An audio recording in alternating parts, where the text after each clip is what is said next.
Quiero invitarles a que abramos la Biblia, la palabra de Dios, al libro de Ageo, capítulo 2, versículos 7, 8 y 9.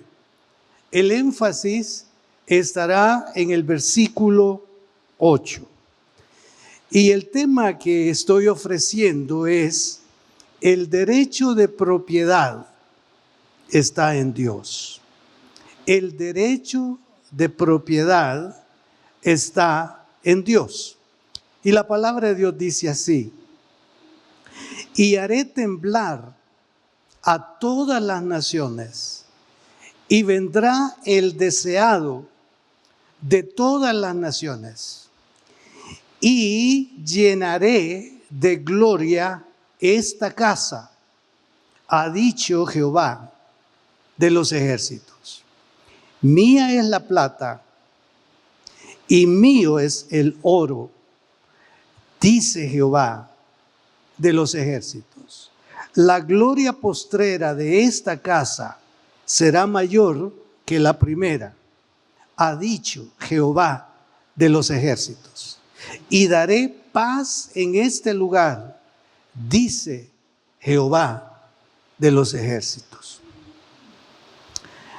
En los mensajes anteriores les he referido sobre un llamado sentido de parte del Señor a los del pueblo de Judá, y fue referente a la reconstrucción del templo.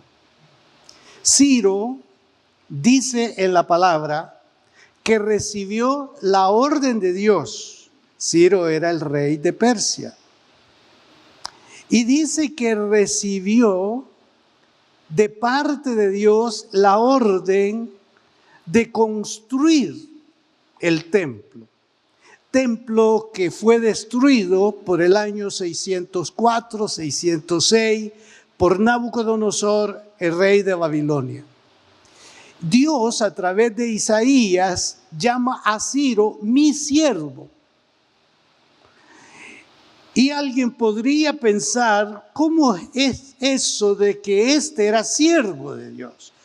Todo servidor, en cualquier espacio y área, así se cataloga: siervo de Dios. Y entonces viene él y le dice al pueblo: sé que ustedes desean retornar.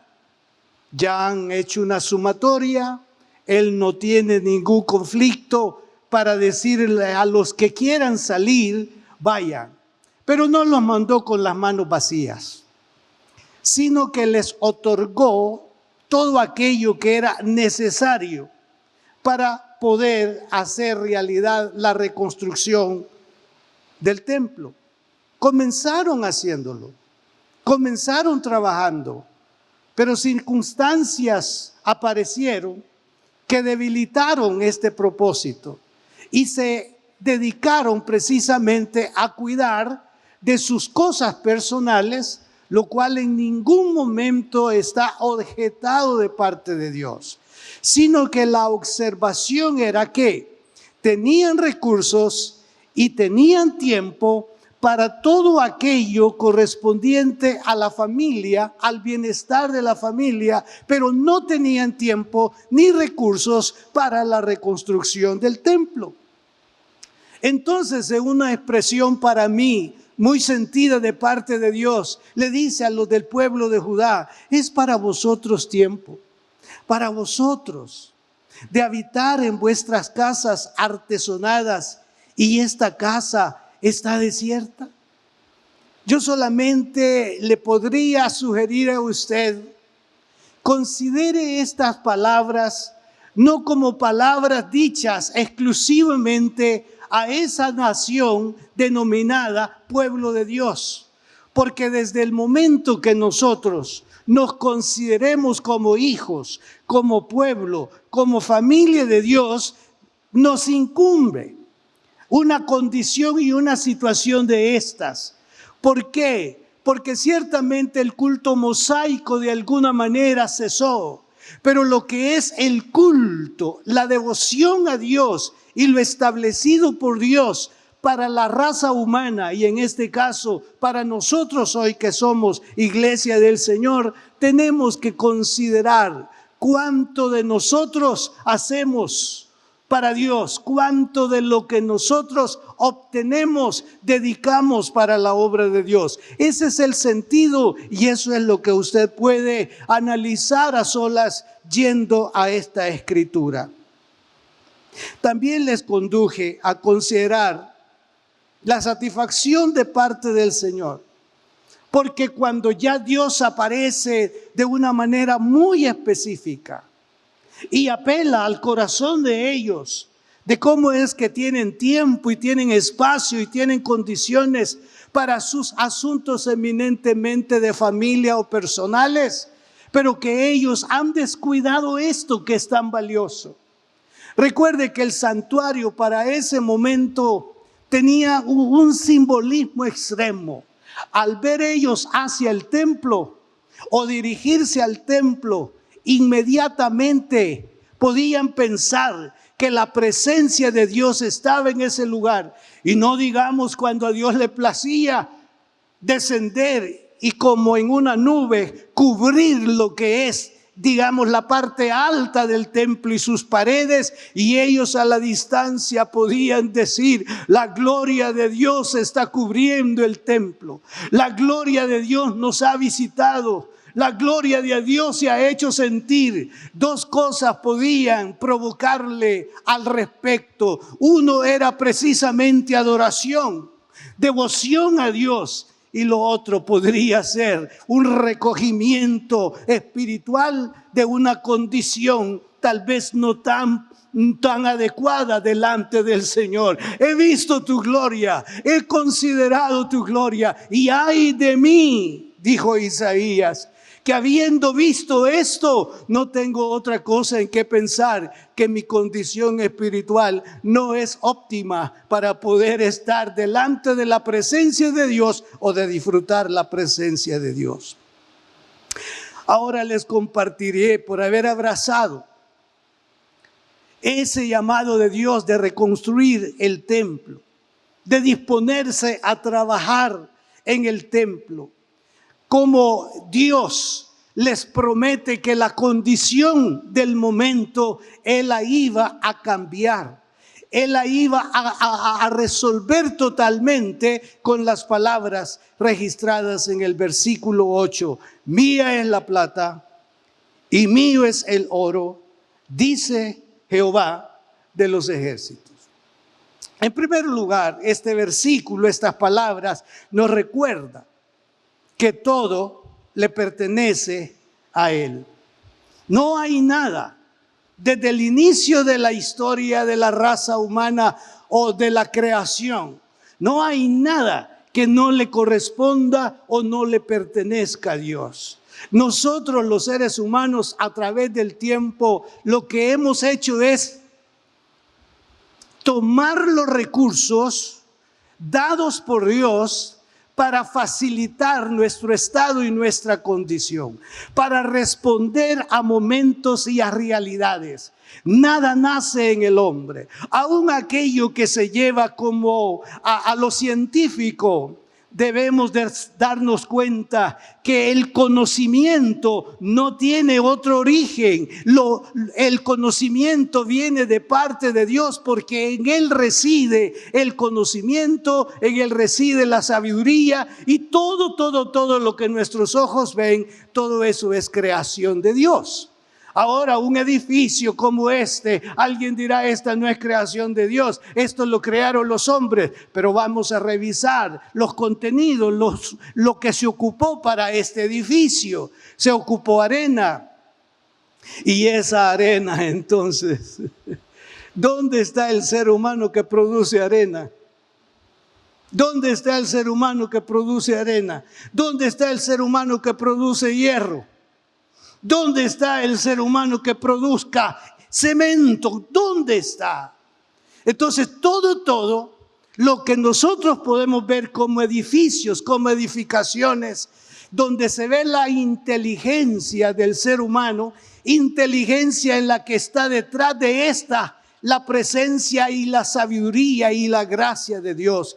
Entonces, el concepto de este momento es que cada uno de nosotros recordemos que no son simples palabras, no es una simple declaración lo que Dios le dijo al pueblo de Judá y nos lo dice a nosotros hoy. Mía es la plata y mío es el oro, dice Jehová de los ejércitos.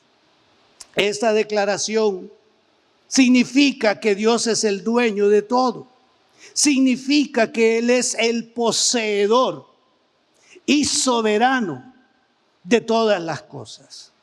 Estas palabras riñen con el materialismo. Estas palabras riñen con aquellas personas sumamente materializadas y piensan que todo es producto de sí mismo, como que se origina en su interior y le da forma física y lo demuestra, lo manifiesta y lo aprovecha. La Biblia nos enseña esta verdad bíblica o absoluta. El Salmo 24:1 dice: del Señor es la tierra y todo cuanto en ella hay, el mundo y cuantos lo habitan. Hermano, vea para un lado, vea para otro. Si usted ve ahí un nombre, propiedad de fulano, de sutano, de mengano, está bien, porque el Estado debe de registrar estas cosas y debe de ponerle nombre y apellido al que lo posee por su esfuerzo, por su adquisición o su compra.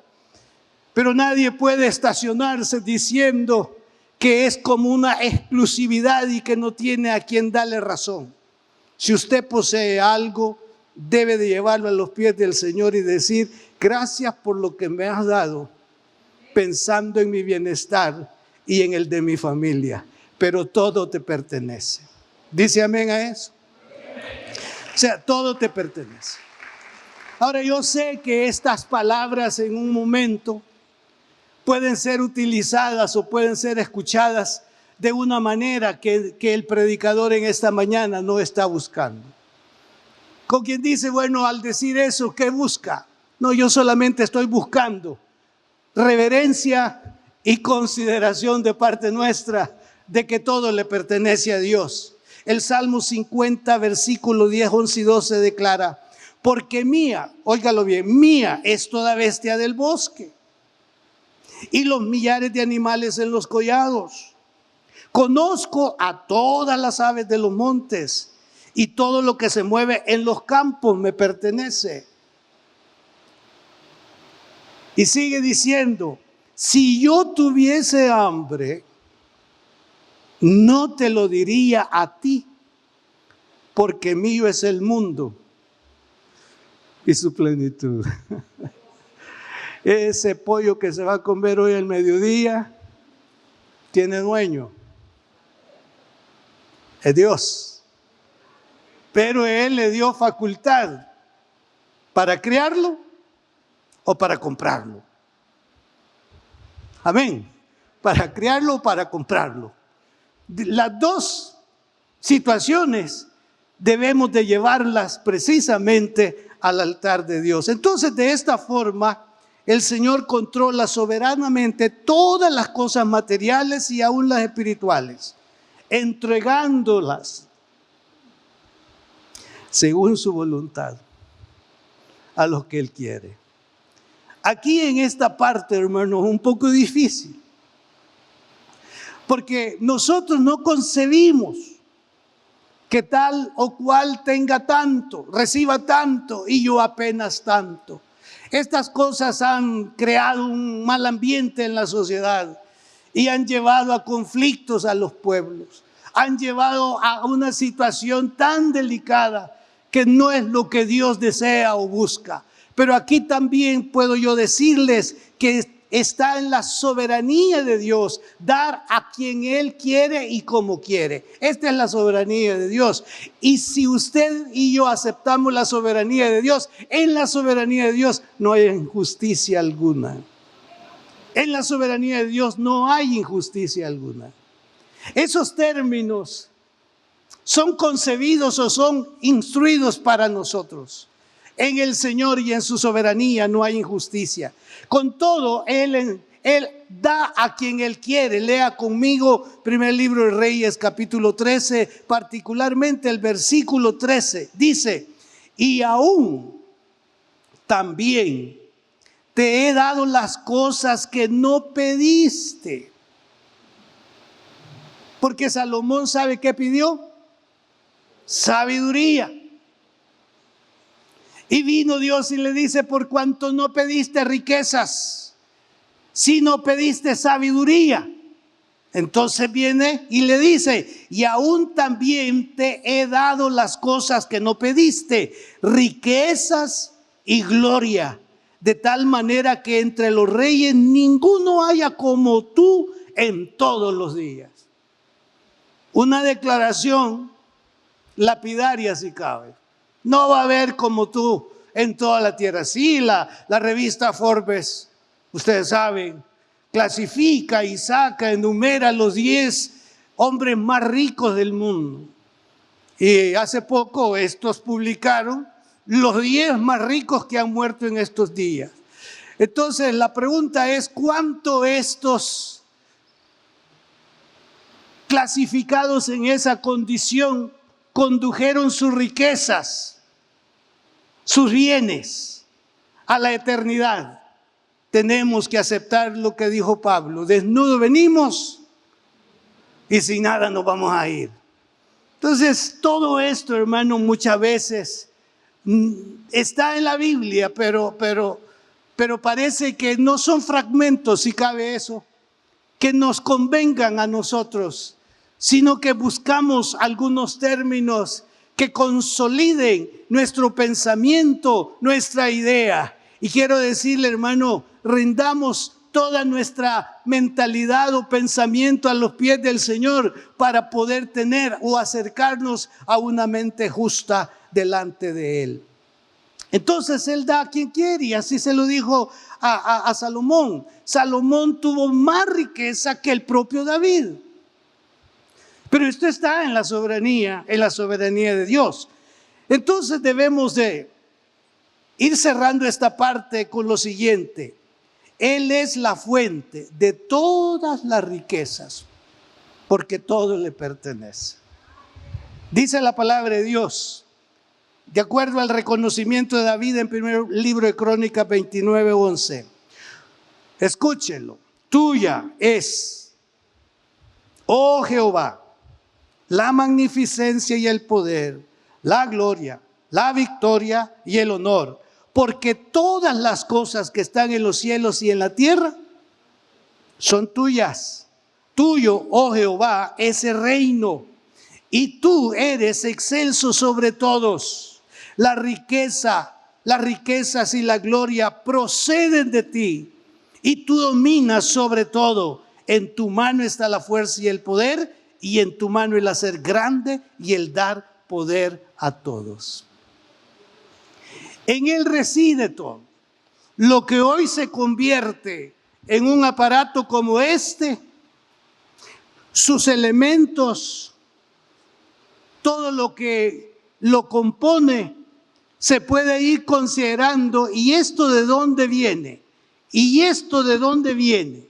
Entonces hay una mano que lo fabrica, pero no tiene la capacidad. Este no es hierro, pero permítame ponerlo así, de producir hierro.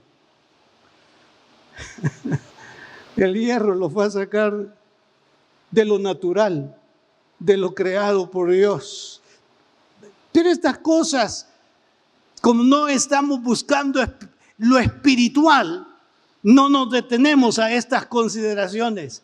Y yo, en el nombre del Señor, quiero pedirle a cada uno de ustedes: rinda todo y diga a Dios: todo te pertenece, todo es tuyo, todo procede de ti. Nada nace con el hombre. Todo vino contigo y lo has dispuesto, lo has puesto en manos del ser humano, que es la gloria de la creación. Ahora, ¿cómo podemos aplicar la verdad de Ageo 2:8 a nuestras vidas? Hay varias maneras, yo solamente le presento 3. Asegurándonos de mantener las prioridades correctas. al hacer decisiones financieras. Prioridades correctas al hacer decisiones financieras. De estas cosas hay personas que están hablando y están mostrando, están enseñando sobre cómo administrar lo que tenemos, lo que se recibe o lo que le va a quedar a nuestros hijos. Hay tantos que están diciendo, mire, para que esto reproduzca, se multiplique, usted tiene que guardar o considerar estos elementos o estos principios. Y todo eso es válido, todo eso es importante, pero en un momento bien podríamos nosotros, en nuestra estrechez mental, pensar qué conviene y qué no conviene con lo que llega a nuestras manos. ¿Cuál es nuestra prioridad? Para un hogar, al recibir el dinero, ¿qué es la prioridad? ¿Cosas? La prioridad es la casa, los servicios, la comida. ¿Sí o no? Esa es la prioridad. Pero alguien dijo una vez, cuando yo veo un nuevo invento y me gusta, me olvido que mis hijos necesitan comer, yo mejor compro eso que acaba de aparecer. Está pensando en sí y no está pensando en los suyos. Entonces, ahí está de una manera absurda actuando en el campo de las decisiones financieras. Y en el caso del pueblo de Judá, este fue el problema. Su prioridad les condujo a ignorar el valor que tenía para Dios la edificación, la reconstrucción del templo. Ellos dejaron a un lado, pospusieron esto y pensaron en ellos mismos. ¿Sabe? Dios no está en contra de que pensemos en nosotros. Está en contra de que le demos a Él el segundo o el último lugar. Y creo que no es conveniente para ninguno dejar a Dios por último. Dios es primero. No solo lo digamos, reconozcámoslo, que en todo Dios es primero. Este es un principio que nosotros estamos desarrollando en nuestra vida cristiana, que Dios es primero. Ahora, hay condiciones y situaciones como que nos hacen ver como que Él no es primero. Pero no se trata de mi apreciación, querido hermano. No se trata de mi comentario, querido hermano. Se trata de su manera de ver o de pensar. Si para usted tal o cual cosa no ofende, no daña a Dios, no hay problema. O si usted dice, mire, yo no creo eso, pastor, que hay que estar siempre en las reuniones cantando, orando. Mire, disculpe, yo soy una persona ocupada, yo trabajo. Dios sabe que si no trabajo no como. Está bien, hermano, yo no voy a discutir eso. Yo solamente estoy poniendo en la mesa suya el valor de considerar a Dios como primero en todo nuestro hacer y en nuestro pensar. Entonces el caso de Judá fue ignorar. Como dos aplicaciones al respecto. Disfrute de todo lo que disponga, sin abandonar sus deberes espirituales y económicos para con la obra de Dios. Usted disfrute, pero no olvide sus deberes delante de Dios, porque estos deberes, el cumplimiento de estos deberes es nuestra garantía. Quizá lo que hoy tenemos nos aguante y nos dure en el resto de 2 o 3 años que nos toque vivir. Y ya hicimos una sumatoria. Bueno, para cada mes yo necesito tanto, para el año tanto, me propongo vivir 5 años, me alcanza. Así suavemente, me alcanza. Pero ya hay una cosa que no hemos considerado. ¿No vamos a dejarle algo a nuestros hijos? Yo creo que es válido pensar. Y no solo pensar, sino proponer, dejar algo. No, pero ya tenemos otras ideas. No, si esto a mí me ha costado, que les cueste a ellos. Expresiones que se escuchan. ¿Cree usted que eso es algo que a Dios le agrada escuchar? Pienso que no. Porque Él está hablando generacional, hasta la tercera y cuarta generación. Significa que Él está pensando en el bienestar. Ahora, si nuestros hijos no aprenden principios hacia Dios, en los primeros años se van a terminar lo que usted le dejó. Pero usted está en la presencia del Señor sin culpa, porque usted hizo prudentemente, pero ya queda en el otro si él no actúa como usted le mostró o como usted le enseñó. Por otro lado, lo que disponga para la obra de Dios será una semilla que usted sembrará, la que de acuerdo a la medida de Dios podrá ser abundante. ¿Cómo ustedes tienen para esto?, les dijo Dios. Suena un poco en nuestra manera de escuchar y de pensar como no tan grato. Pero hermanos, si Dios lo dice o lo dijo y lo dice, no discutamos, porque Dios nunca va a estar equivocado. Dios va a tener razón en todo lo que nos enseñe por su palabra. La parábola del hijo pródigo, o del rico insensato, perdón, la parábola del rico insensato, nos señala la indecencia en la que el hombre cae al usar de manera egoísta lo que Dios recibe.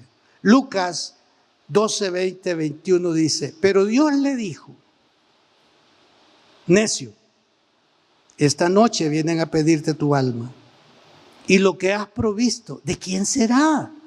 Así es el que hace para sí tesoro y no es rico para con Dios. Porque él vio la cosecha, los graneros eran insuficientes. ¿Y qué voy a hacer? Voy a construir nuevos graneros, dijo. Y después le dice a su alma: alma, tienes tantos días y tienes tanto, come y bebe, añadidura mía. Y entonces viene una voz, no inesperada, hermano, porque Dios tiene diferentes maneras de hablarnos, de hacernos conciencia de nuestra equivocación, de nuestro error, de nuestro engaño. Pero esta escritura es válida referirla: necio, esta noche vienen a pedirte tu alma, y lo que has provisto, ¿de quién será? Así es el hombre, dice. Ya se sale de la persona a quien se refiere y añade a otros. Así es el que hace para sí tesoro y no es rico para Dios. Además, podemos aplicar asegurándonos de no permitir que el dinero gobierne nuestras vidas. En algunos el dinero lo ha llevado a ser un esclavo del mismo. La palabra de Dios dice: entonces Jesús, mirándole al joven, que llegó a decirle: maestro, ¿qué bien haré para heredar la vida eterna? Recuerdan, ¿verdad? Ese joven. Los mandamientos, ¿sabes?, le dice. Y él muy feliz le dice: sí, tal. ¿Cuáles son? Tal. Así le dijo: todos los he guardado desde mi juventud. Pero una cosa te falta, le dijo. Anda, vende lo que tienes y repártelo a los pobres. Entonces, mirándole, le amó y le dijo: una cosa te falta. Aquí yo estaba buscando qué quiere decir le amó. Dice, le vio con cariño, le vio con afecto y le dijo: una cosa te falta. Anda, vende todo lo que tienes y dalo a los pobres y tendrás tesoro en el cielo. Y ven, sígueme tomando tu cruz. Pero él afligido por esta palabra,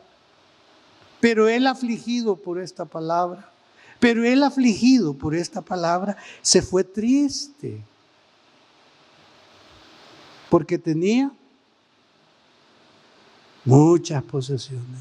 ¿Era un problema tener muchas posesiones? No, hermano. El problema era que las posesiones lo tenían subyugado, lo tenían dominado. Y eso es precisamente la observancia del Señor para Él y para nosotros. Recuerden las palabras de San Pablo.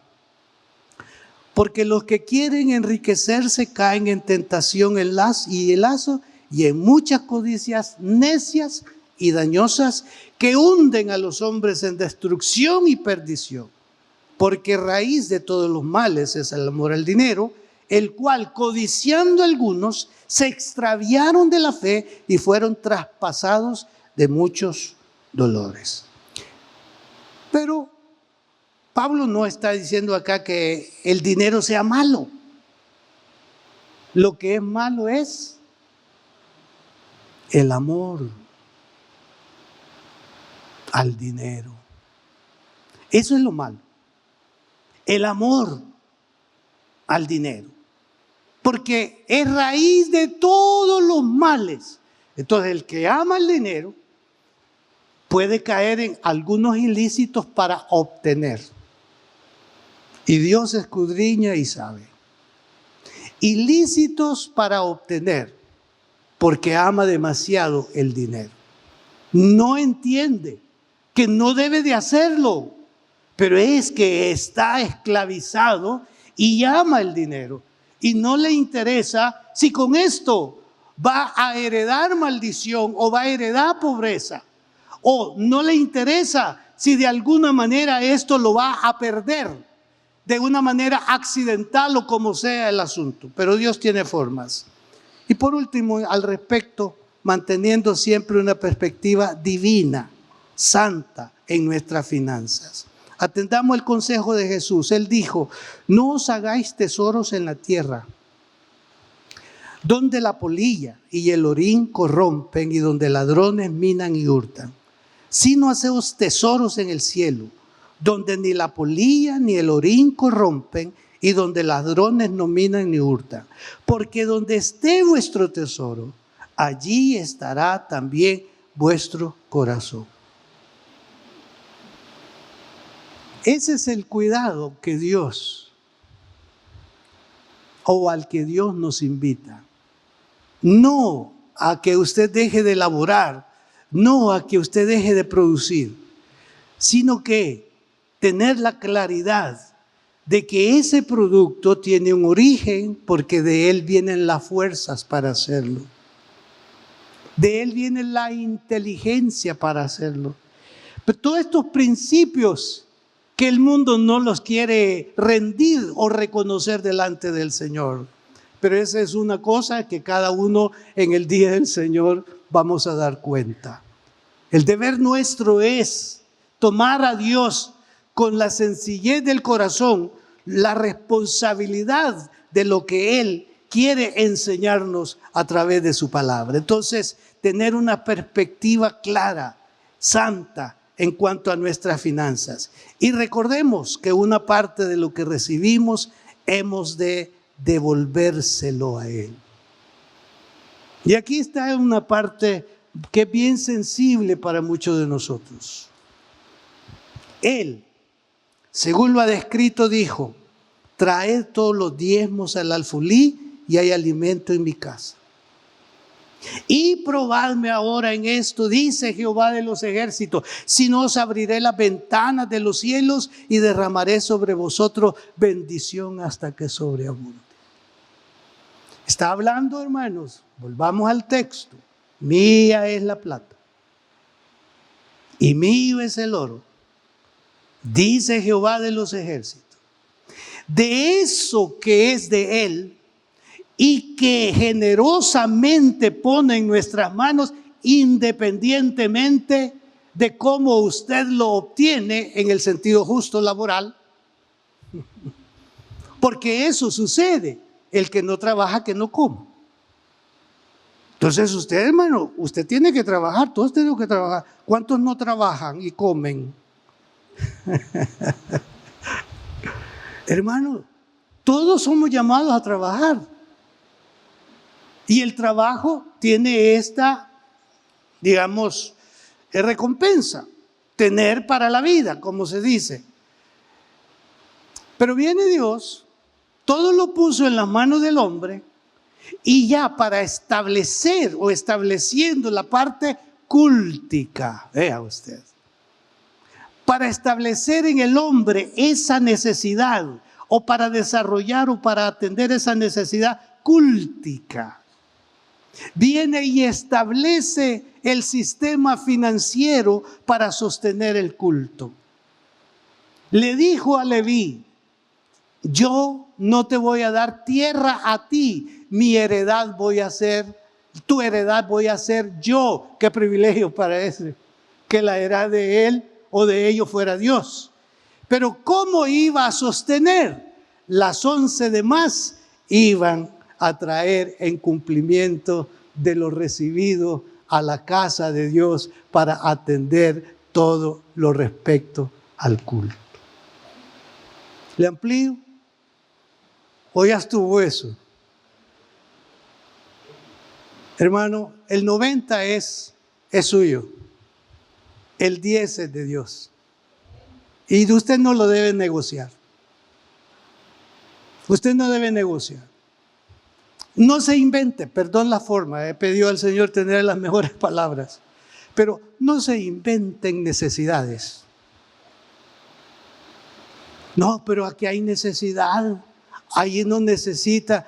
Hermano, le voy a tomar la primera parte, pero la segunda no se la acepto. Que digan allí no necesita, esa no se la acepto. Allá en su casa hay necesidad, pero no le acepto que diga allí no necesitan.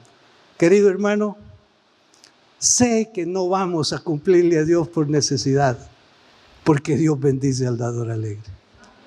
Sé que no debo de venir para decirle: hermano, requiero esto, hermano, hace falta esto, hermano, me hicieron esta observación, hermano, no podemos, deseamos hacerlo, pero no podemos. No quiero comparecer, solamente decirle: Dios fue el que diseñó el culto. Dios fue el que diseñó esto y le dijo al pueblo. Ahora se discute si el diezmo era para aquellos y no en el tiempo presente que vivimos.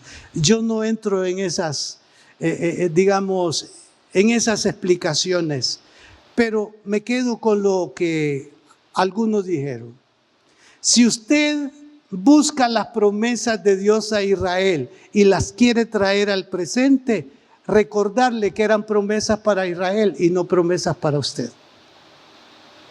Pero si tomamos las promesas de Israel para nosotros en Cristo, entonces también los deberes que Dios impuso a Israel debemos de aceptarlos nosotros también como responsabilidades. Y lo otro, si yo no quiero practicar el sistema del diezmo, algunos dicen, entonces mire, ofrende, pero ofrende generosamente. ¿Qué implica? Sobre lo que es el diezmo, porque usted no cree en el diezmo, entonces no puede usted dejar de dar la ofrenda al Señor más que el diezmo, porque el diezmo no se aplica para usted, pero sí se aplica la generosidad en cada uno de nosotros.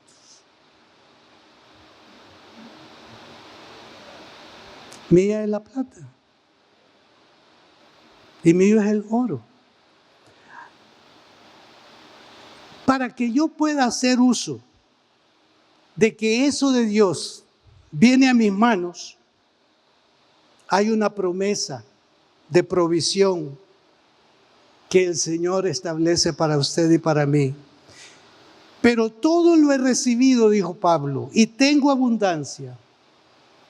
Estoy lleno, habiendo recibido de Epafrodito lo que enviasteis. Olor fragante, sacrificio acepto, agradable a Dios.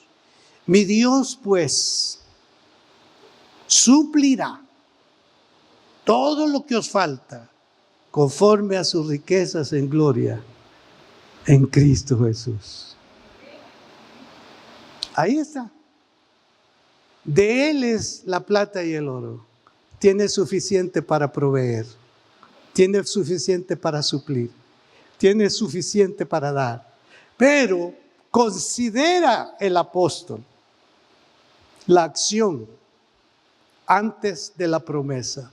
Ustedes dieron. Y eso que dieron fue como óleo fragante delante de Dios. Él va a suplir para todas vuestras necesidades. Primer reconocimiento del versículo 8, todo es de Dios. Segundo reconocimiento del versículo 8, de lo suyo Él nos da, porque Él es el dueño de todo. Primero, todo le pertenece a Él.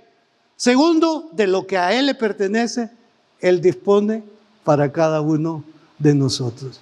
Y si usted pudo observar en la lectura 4 veces, por lo menos dice Jehová de los ejércitos. Dice Jehová de los ejércitos. Eso repetitivo significa que está hablando con una seriedad y con una determinación absoluta a su pueblo. Y los que estamos acá somos considerados como pueblo de Dios y podemos obtener de sus riquezas en este mismo día, en el nombre del Señor. Póngase de pie, por favor. Yo quiero hacer una oración precisamente de reconocimiento de que todo es de Dios y de que de eso que Él es dueño, supla cualquier necesidad que esté aquí representada. No importa cómo sea la necesidad y no importa la forma y el recurso que Dios va a ocupar para hacérselo llegar, porque Dios tiene formas. Una hermana 2 veces ha hecho esto.